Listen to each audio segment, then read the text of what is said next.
keeping this land safe.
In the beginning, all was darkness.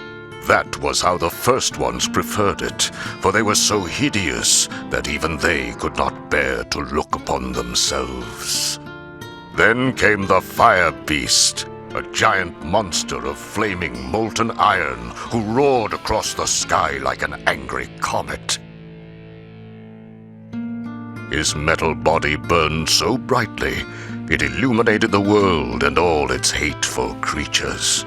He was Armageddon, cremator of the sky, and the first ones loathed him because his light forced them to see themselves as they truly were. So they hid underground and dreamed of a day when they could murder the fire beast and rid the world of his light forever.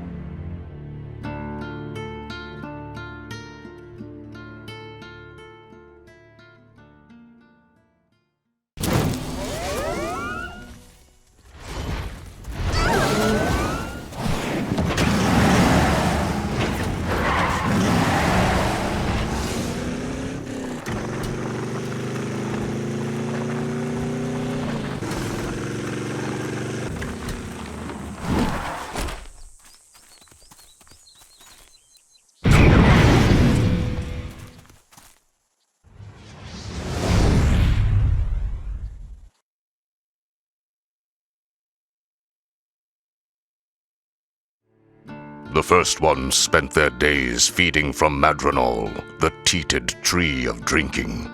They suckled from her bark a thick nectar that flowed up from her roots, which penetrated the ground so deeply they reached even into the untouched place.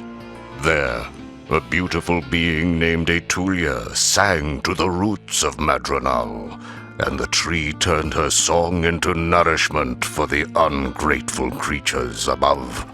One day, the greediest of them sneaked into her sanctuary and trapped Etulia in a cage, forcing her to sing only for him. That is how he gained unlimited power over all creatures and became their first and most terrible king.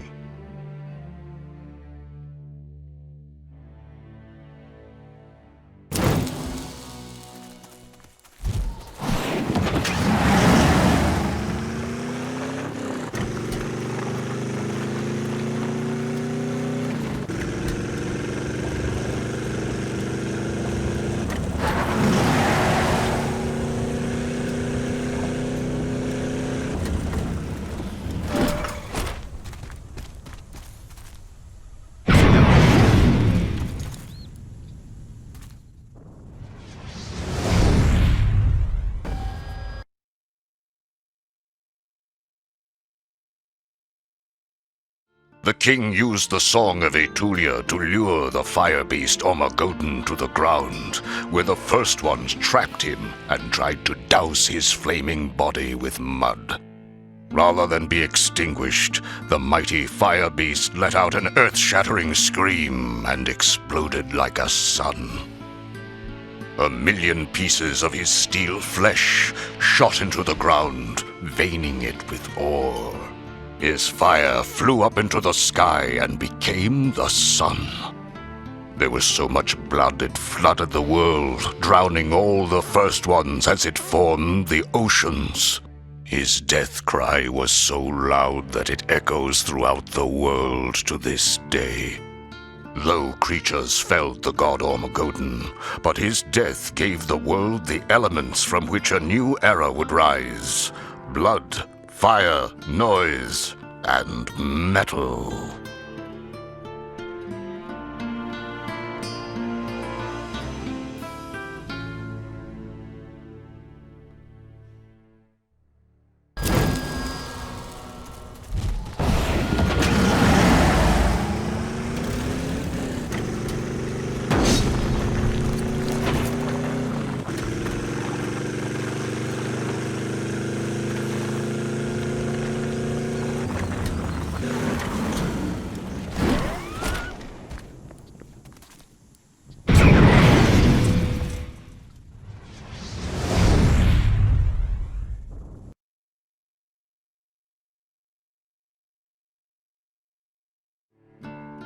From the oceans of blood came new life, the worst of which was the tainted coil. With the twisted forms of the first ones, but the angry power of Ormagoden, they were hated, feared, and almost exterminated. Instead, they were saved by a majestic race of titans who inherited the strength and size of the fire beast and the purity and beauty of Etulia. They took pity on the small creatures and adopted them as pets. They hid their deformities with severe restrictive garments, and the coil endured the pain because, more than anything else, they wanted to look exactly like their beloved, merciful masters.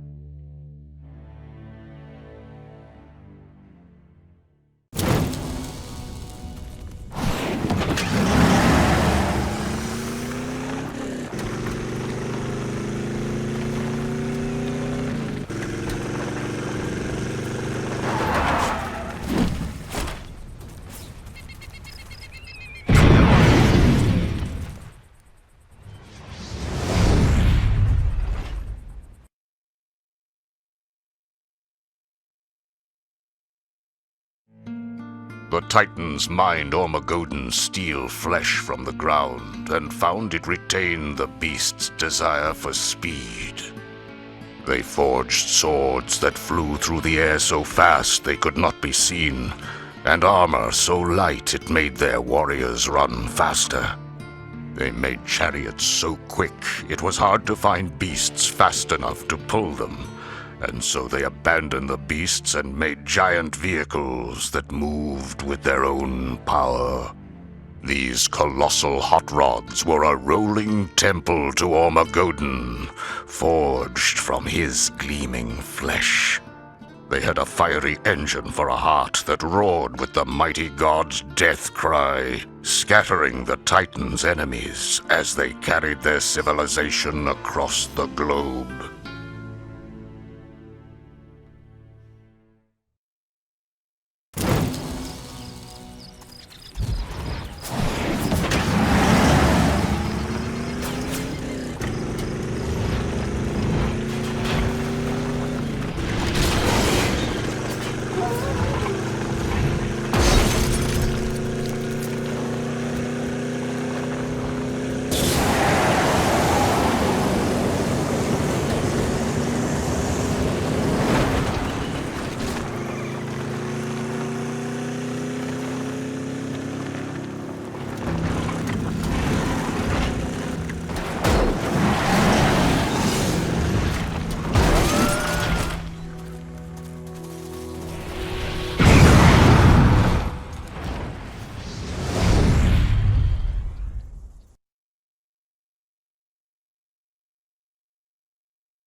After she was used to lure Ormagoden to his death, Etulia was left to cry alone in the darkness for an eternity. She wept for so long, her tears turned into an ocean of pure sorrow, and she turned to dust. Whomever drinks from this ancient sea of black tears is granted some of Etulia's power, but also cursed with her all-consuming grief. Most tear drinkers go mad and destroy themselves and everything around them in a murderous rage. The Titans dropped a mountain on top of the sea to keep themselves safe from its allure. But it is said that through the cracks in the mountain you can still hear Etulia singing, inviting passers-by to come lose themselves in her sad waters.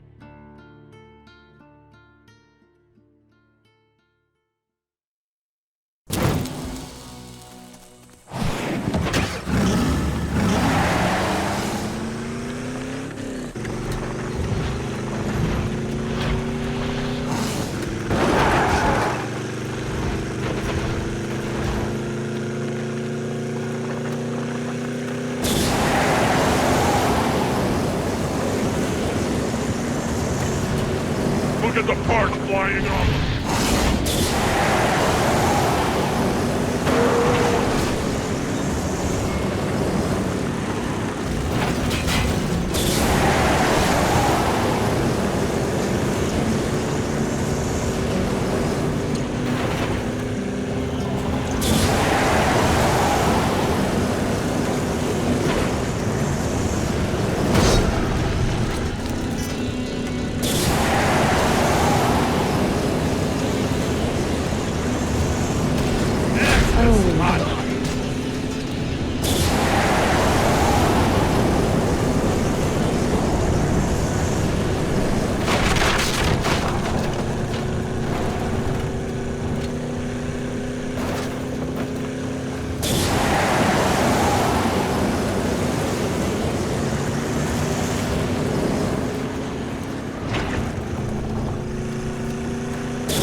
Titan civilization exploded with new art and technology. Their cities flourished with culture and echoed with the sound of pounding metal as gleaming skyscrapers were hammered out of Ormagodon's flesh and vaulted against the sky. From this collision of artistic passion, invention, and sonic overload, a new kind of music was born. It was as hard and heavy as the fire beast's metallic flesh. It had the power of his blood, the heat of his fire, the speed of his flight, and the mighty roar of his death cry.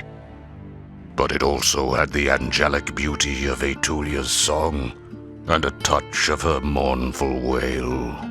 Its words told the story of a fierce and noble age. It was an anthem of the people, and they called it heavy metal.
After growing and advancing for millennia, the Titans were giant, all-knowing entities of spiritual perfection who could no longer be confined by this mortal plane.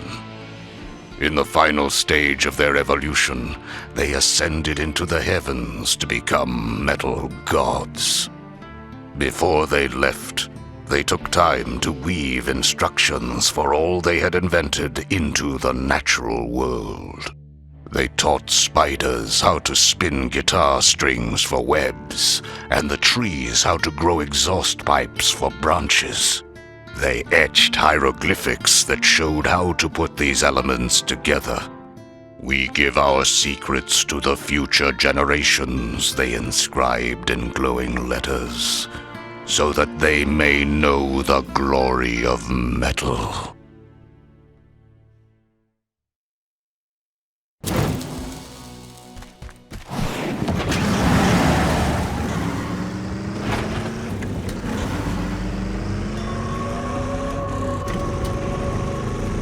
We're just marching around kicking ass.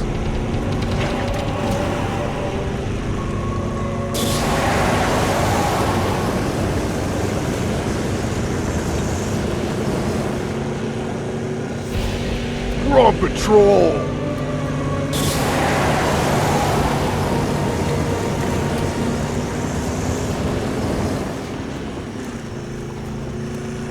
We're on patrol.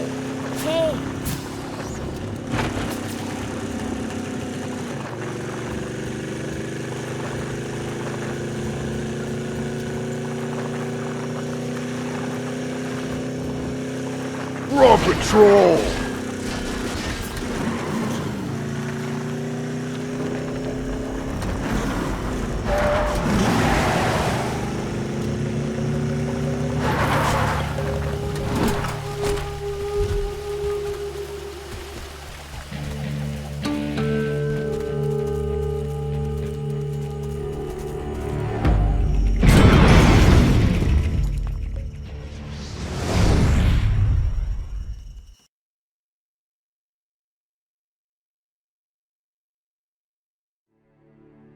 The tainted coil never comprehended the Titans' instructions. They were too consumed with their feelings of abandonment and betrayal. How could their masters leave them alone? Where had they gone?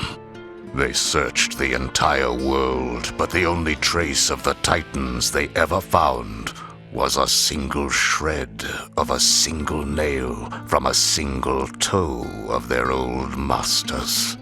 They worshipped the master's nail and tried to reanimate it with dark and bloody rituals.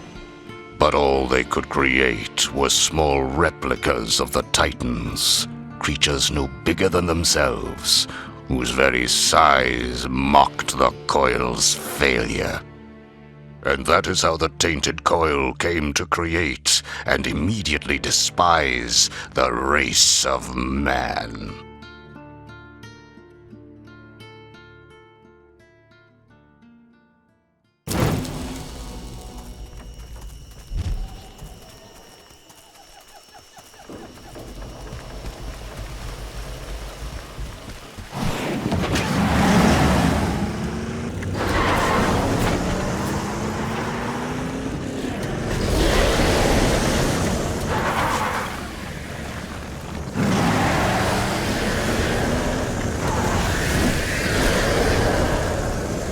Looks like something inside there's dying to get out. Looks like something inside there's dying to get out.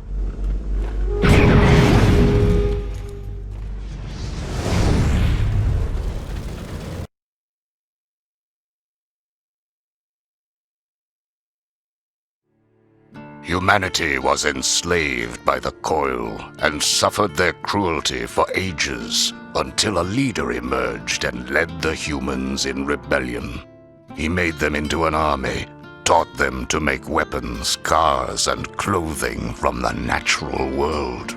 The man they called Ragnarok was so effective, the desperate coil broke the seal on the sea of black tears, knowing the allure and danger it had for humans. Those who drank first, intoxicated with power, renamed their uprising the Black Tear Rebellion. But madness eventually turned human against human and tore the movement apart. Ragnarok never gave in to the sorrow, and he alone survived. His rebellion crushed, he set off on one final mission to assassinate the tainted emperor. He was never seen again.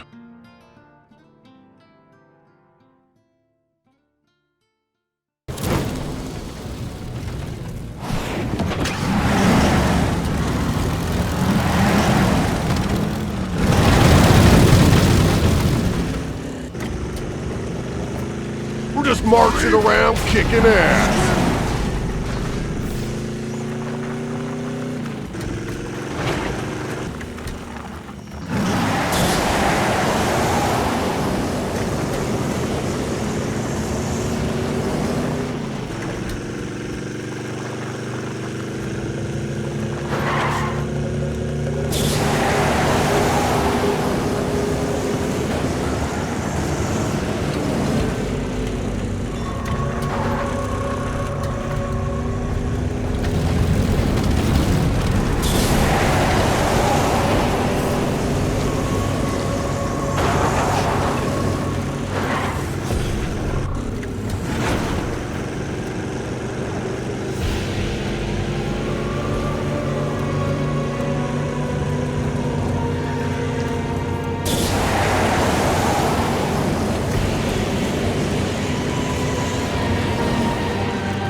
To ensure their dominance over the world forever, the Tainted Coil decided to hunt down the so-called future generations and take back the wealth of knowledge so unfairly bequeathed to them by the Titans.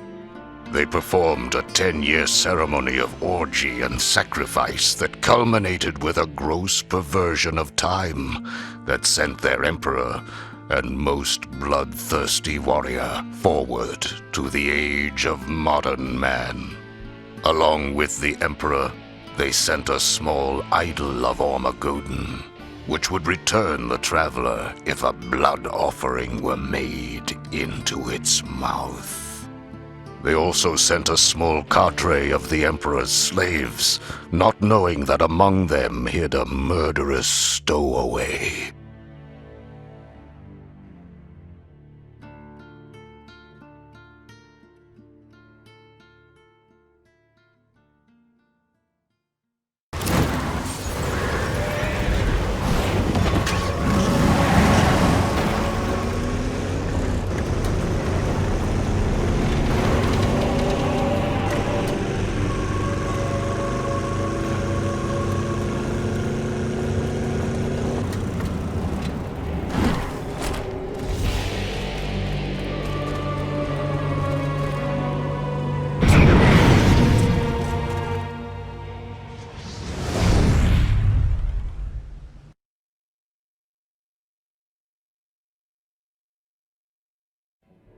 When Sukoria arrived in the modern age, she made a horrible discovery.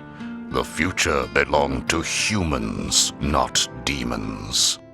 They were the inheritors of the Titan's legacy, and their civilized world drained her of her spirit, her bloodlust, and her will to live.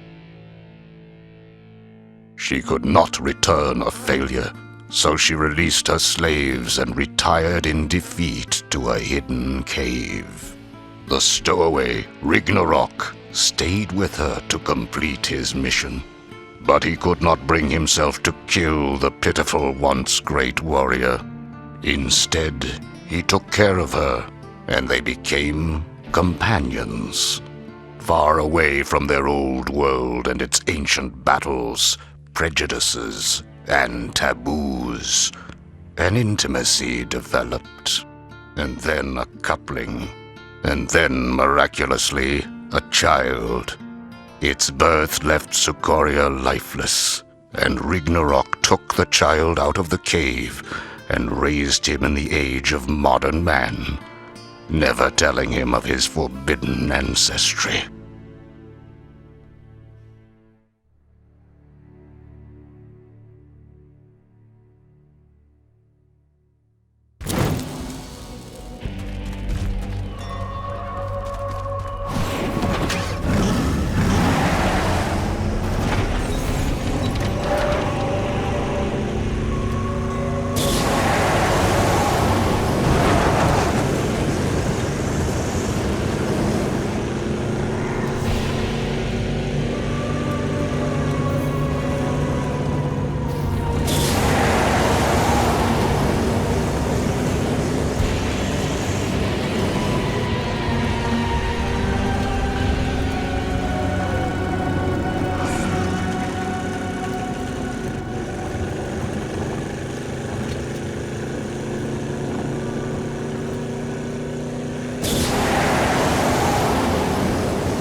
Ragnarok lived out the rest of his life in peace.